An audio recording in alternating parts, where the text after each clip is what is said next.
All right, Darren, we've got Separation Saturday, SoCon Saturday, whatever you want to call it, as we get ready for a huge weekend in the Southern Conference with some games that have big time, massive implications on the standings. ETSU, UNCG playing. We also have Samford at Mercer, and then the I-85 rivalry, Furman at Wofford. And we're going to do a full preview of that one, as we'll be broadcasting live from Jerry Richardson Indoor Stadium at 5:30 p.m. on YouTube. There, our own version, SoCon Fast Break Gameday. So make sure you hit that follow button or subscribe button, however you want to do that, so you can make sure you get the notification and knowing that to when we go live. And it's going to be a great opportunity. Wofford's head coach, Kevin Giltner, is going to be joining us there on set. And hopefully Bob Ritchie, head coach of the Furman Paladins, is set to join us as well. But we've got to break down a couple of these games in terms of how critical they are for the top tier teams right now heading into Asheville. I mean, we've only got 3 games left in this conference slate, and it's crazy. So let's start with ETSU at UNCG, because this is a big one when you're looking at it from the standpoint, Darren. This is the #1 seed team right now, ETSU. They've been in control the entire season, steady eddies, that type of situation. And this is an opportunity where they can clinch the #1 seed and the regular season title this weekend. They have to win, and then they also need Wofford to lose to Furman, and we know that is possible. There's no question about it. But when you look at this matchup, ETSU and UNCG, I think we've already talked about it before, Darren, you and I. This is just not a good matchup for UNCG in terms of player personnel and the style of play. And we know UNCG's coming off of the loss at Western Carolina, where they had their 4-game winning streak snapped, and ETSU with a big-time win on the road against Furman without Blake Barkley, but it was Milton Matthews III that lit it up. He went scorched earth, basically, knocking down 6 threes as ETSU goes 12 of 24, 50% from beyond the arc there in Timmons Arena. And again, I'm telling you, when you can put the pieces together for ETSU from an offensive efficiency standpoint, knowing that they've got the defensive efficiency there, they lead the league in steals and blocks, and they do a great job holding teams down, best in the league in terms of scoring defense. So at the end of the day, does UNCG, do they have the offensive firepower to combat ETSU even at home? Well, you know, it's interesting because we talked about this prior to the game on Wednesday. They had scored 77 plus points, in that win streak. And I'm sorry, when they scored 77 points in conference, they had a really good record, and they had averaged 85 a game. That's what they'd averaged 85 a game, I believe, in that win streak. So as we talked about, they had really been scoring it. But to your point, I think this is a really tough matchup for them. I think ETSU defensively is a little bit overpowering with their physicality and some of their size. And we saw it in that first matchup. I mean, it was an 86-60 ETSU win. UNC Greensboro shot 34% from the field, 25 from 3. They were 5 of 20 from 3, and they turned the ball over 21 times. Now, they're young in the backcourt too, which I think is an issue there, right?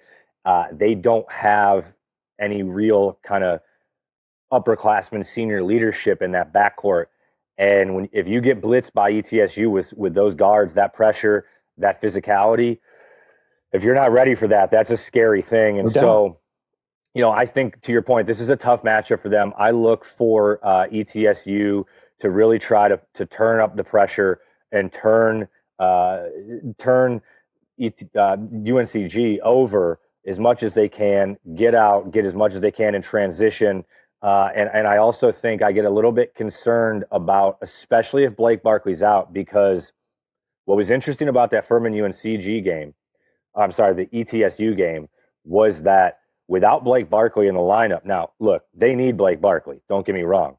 Without him in the lineup, they were really able to spread Furman out, and they put a lot of guys on Furman's defense, which is statistically the best defense in the league, or certainly one of them. They put guys on islands, and it really forced Furman to have to guard one-on-one. And I don't think UNCG has the one-on-one defenders to be able to match that. if Barkley is out of the lineup, I would suspect they will do a lot of similar stuff. And when they're able to do that, you can pull Neely potentially away from the basket a little bit more. And so you lose that rim protection, that rim threat, potentially takes his ability to be as dominant a rebounder as he has been. But either way, even if Barkley's in the lineup and they're not able to spread the floor as much, I just think their ability to punch that paint and to just get pressure in the paint, whether they're spraying or whether they're getting it inside, I'm just not sure that UNCG it has the personnel to be able to match up with the physicality and the size and strength that ETSU brings. Yeah. And so I would look for ETSU to get this one pretty handily. Yeah, there's something to be said in terms of unexpected adversity can lead to opportunities. And to your point, not having Blake Barkley forced ETSU to go with that 4-guard lineup a little bit smaller and be able to spread out Furman and from an offensive, spacing perspective. And then when you are able to knock down the shots, I mean, that's ultimately what it came down to. Because it's one thing if they went with a smaller lineup, but if they're not able to knock down the perimeter shots, then it's a different story. And that was, we know the story in that game against Furman, where Furman only shot 18% from beyond the arc in that game against ETSU. But what I saw up close and personal, because I was on the call of that game for ETSU Furman, they are physical and even physical out on the perimeter. Jalen Smith, I know he doesn't have height, but he is thick and he will body you up. He will. Alan Struthers can do the same thing. Brian Taylor out on the perimeter, he can defend. And then even Milton Matthews III, I felt that he was a big body to be able to defend. And that's where I question where UNCG, do they have the physicality? We know they do with KJ Younger and Justin Neely. There's no doubt that they can be physical. Pinedo, he's not really a physical type of guy. I mean, he's 6'8", but he's just not a physical type of guy. And now I know this game earlier this year where they got blown out, UNCG did, by ETSU, that was in January. So maybe these freshmen, Lillian Marville, Noah Norgard, they've been able to, gain some more experience, understanding, the physicality of this league. But I do think this is just a tough matchup, even without Barkley. It's just hard to defend Cam Morris III. So though I think the only way UNCG is able to win this game is that you're going to have a situation where there's foul trouble for ETSU, and then ETSU is just not able to make some shots. That's what it's going to come down to. But right now they do seem to be playing highly efficient on offense. And again, sometimes it's a silver lining when you have that next man up mentality in terms of, being able to understand, well, where else can we pull from offensive production? And they were definitely able to do that. And now, again, this is their opportunity. They win this game, and then if Wofford loses to Furman, then they wrap up and clinch the #1 seed heading into Asheville. Okay, another team that's on a roll right now, Samford Bulldogs. My goodness, they get another win against the Citadel Bulldogs. That's 6 in a row now. So now they're sitting there 9-6 in the conference standings, where at one point they were 3-6, and we almost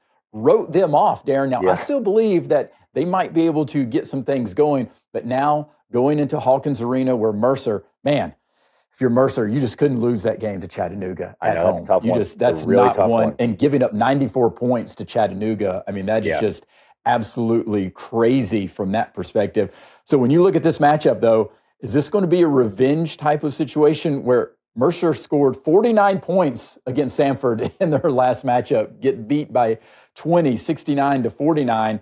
And I think this is going to come down to who else can be a contributor outside of Baraka Okoje. I know Zaire Williams had a really good game against Chattanooga, but I think you're going to have to figure out some ways to get Mighty big time involved in the low block, down on the post, and get him involved significantly in this game.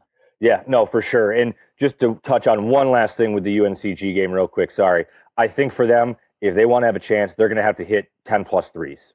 I think that's the big key for them. That's a good point. So anyway, point taken on that one. With this one, to your point, I really think Mighty's going to have to get going. He was 4-13 in the first game, which is very uncharacteristic from him. He shot the ball at a very, very high percentage this year. I do think, and we talked about this on the episode after this game, how surprised we were by this game, and we kind of thought it was an anomaly.